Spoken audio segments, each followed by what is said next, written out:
parasite in his brain, Father could wreak untold havoc in the Absolute's name.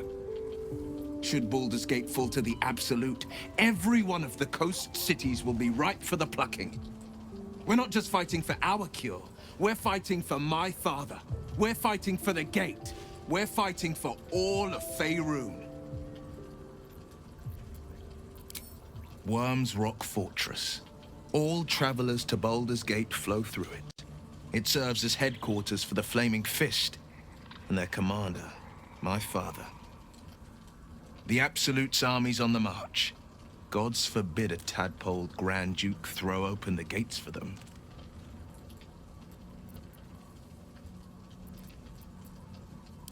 Yes, but first, a question. If your home were under siege, what would you sacrifice to save it?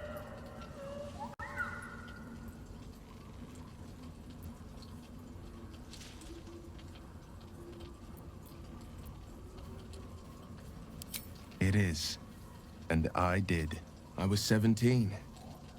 Father, older Ravengard, had just been named a Grand Duke and was called away to Elturel to help settle a dispute. That's when the cult of the dragon made its move.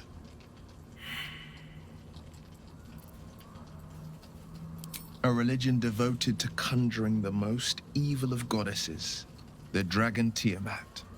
A 10-day after Father left, I heard a whisper as I slept. Duskhawk Hill. The Queen of Chaos awakens. Go alone. I grabbed a rapier and set out. There wasn't a cloud in the sky, yet not a single star was shining.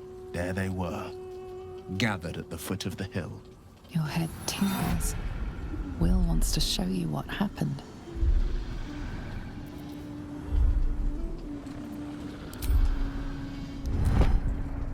I'll paint the clearest picture I can. Below the mount, I saw 5 totems with dragon heads carved on top. Each head held a massive orb in its jaws. Around each totem, 5 robed figures were chanting. First softly, then loud as a banshee's wail. There was a crack of thunder and a gust of wind. A storm descended, and one of Tiamat's 5 heads appeared from within it. That's when I felt Mazora's lips against my ear and heard that same canny whisper. She will destroy Baldur's Gate. Grant me your soul, and I will give you the power to save it. She read the terms while 2 devils stood witness, and I said yes. 1 soul for 1 city.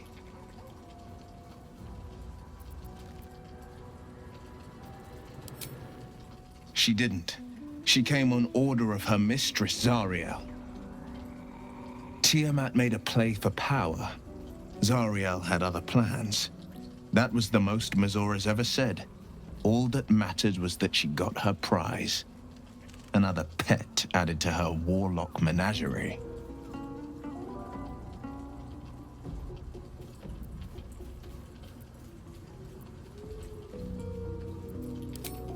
He returned to an unsuspecting city and a wayward son with a smirking devil at his side. I tried to tell him the truth, but my mouth couldn't form the words. I'd led him to the battlefield, but Mazora had swept it clean. After, he said only one word. Go. So I did. I was supposed to sacrifice myself to stop the Absolute.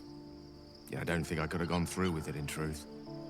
And I'm glad that I didn't, given what has come to light.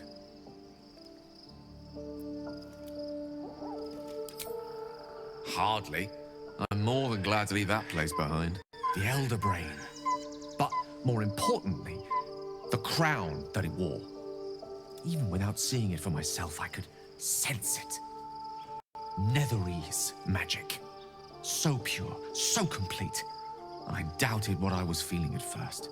Most Netherese artifacts contain only the faintest amount of their former power, the ghost of an echo of a memory. That crown was different. I can't fathom how such a wonder survived. Surely everything of its ilk was destroyed along with Netheril itself, but no matter. It exists. I must learn more of it.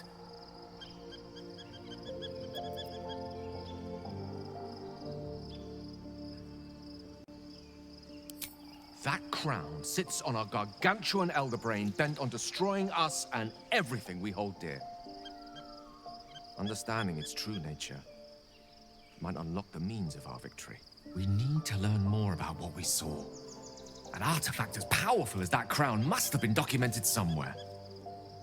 As luck would have it, we'll soon find ourselves near one of the finest book collections this side of Candlekeep, Sorcerous Sundries. I need to go there and learn all I can.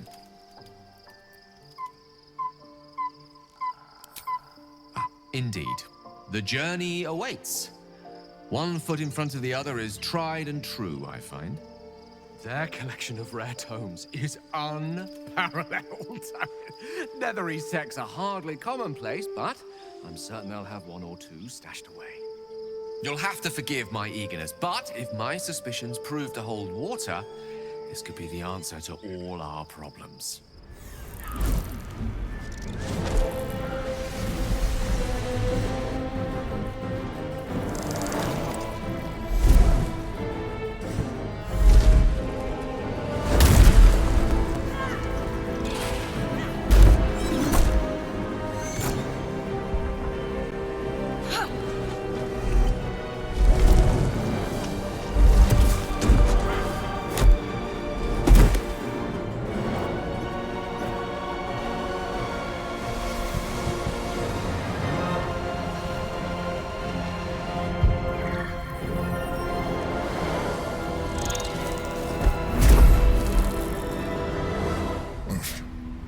Before you do anything, I am your ally.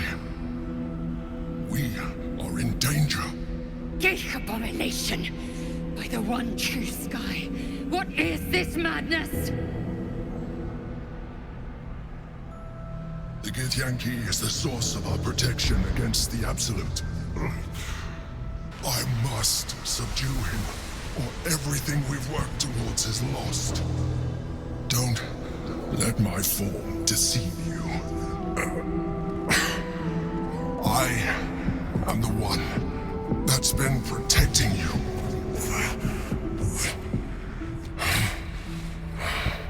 I am the one that came to you in your dreams. Help me.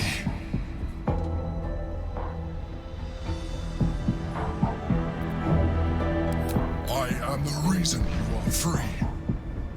We are more alike than you want to admit. Look past it. I know you don't want to, but you must.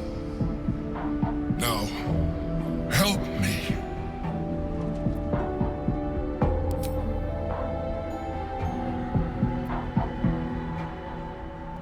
Fool! Without me, you will perish.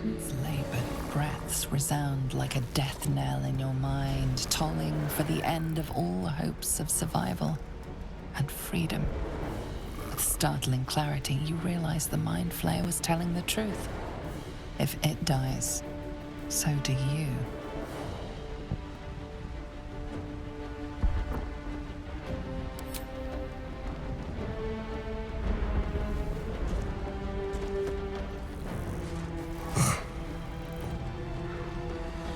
Thank you. With your help, we will both survive.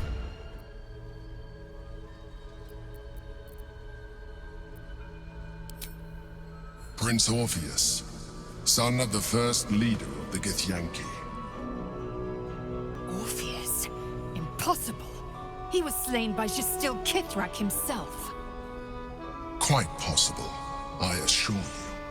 His power has been the source of your continued protection against the voice of the Absolute. The power to disrupt hive mind communication.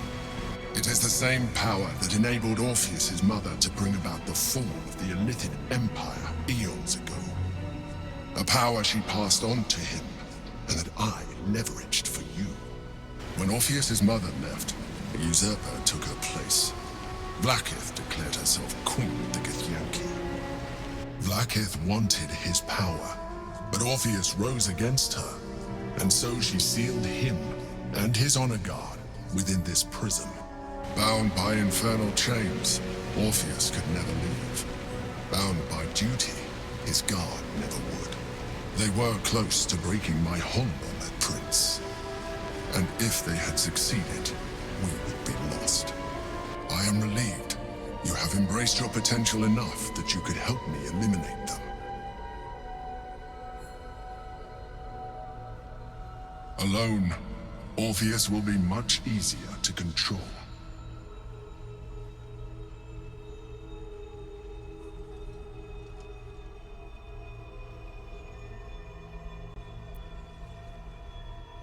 A very good question. One that I have been unable to answer. That Orpheus lives at all is ruinous to Blackith. She has done everything in her power to keep his existence a secret. That Gortash and the Chosen found out about it. This is impossible to explain. But it was important enough to them that Gortash sent me to retrieve it. The moment I found it, I felt a change. My free will returning. I followed the feeling inside. And found Orpheus. I realized what the prism was for. Containment. While my body was within the prison's bounds, my mind was free. I could resist the Elder Brain, the Chosen. Better yet, I could plan to overthrow them. All I needed to do was subdue Orpheus and find allies in the outer world. You.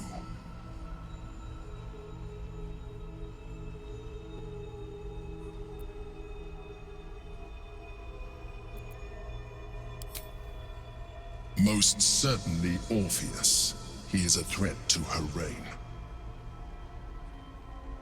Some Githyanki still revere him, in defiance of their teachings. Blackith was safe as long as they believed him to be dead. But as you can see, he is very much alive. I don't understand. The histories claim the prince was burned to ash in the skies. Your histories are fabrications.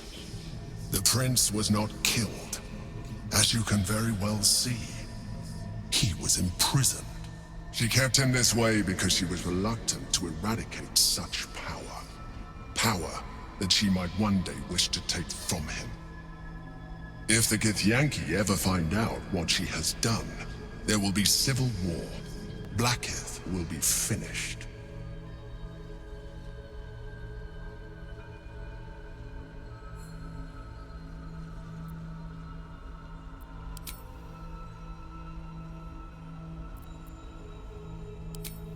There may come a time when that is necessary, but there is no guarantee that his power would survive his passing. The risk is too great. The moment his protection is gone, you would become enthralled to the Elder Brain, just as I would. We may look different, but to the Elder Brain we are already the same. Thralls in its design.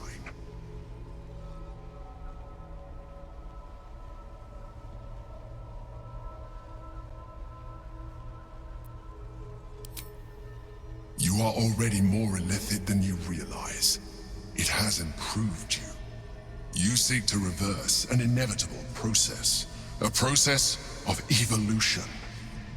When I first escaped from the Elder Brain, I too railed against the change. But the longer I have inhabited this form, the more it has grown on me. Even if my original body remained intact after I transformed, I would not return to it. Doing so would only impose limitations. As an illithid, I have far surpassed who I ever was before. You, too, should embrace this change.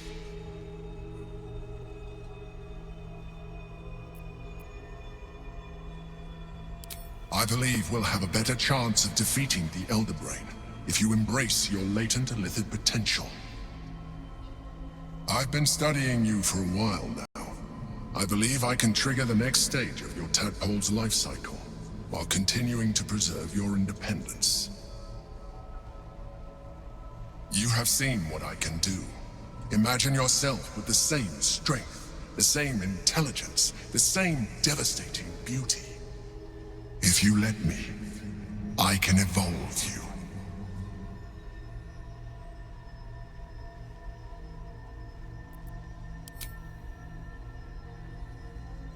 The answer is twofold. One, I can, but it would kill you, as I told you before.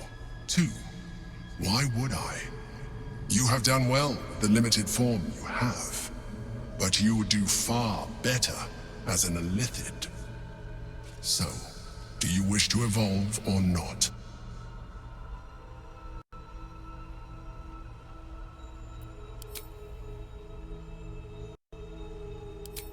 You will be able to do things you never thought were possible. There will be physical alterations, of course, but only partial. You will retain most of your current form, and you will soon see that the benefits outweigh any perceived loss.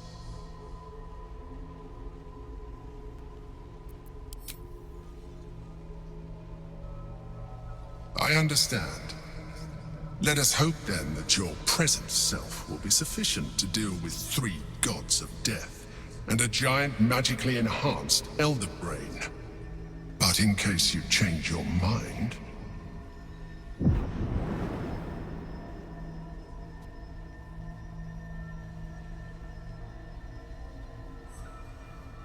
Look after it. Use it when you're ready to evolve. You or your allies. It has vitality enough for you all. But we mustn't lose focus. We need to resume our journey. You heard the Chosen. The brain has gone to the city, and the army marches to follow. We must not let them reach it. We must find the brain, and bring it under our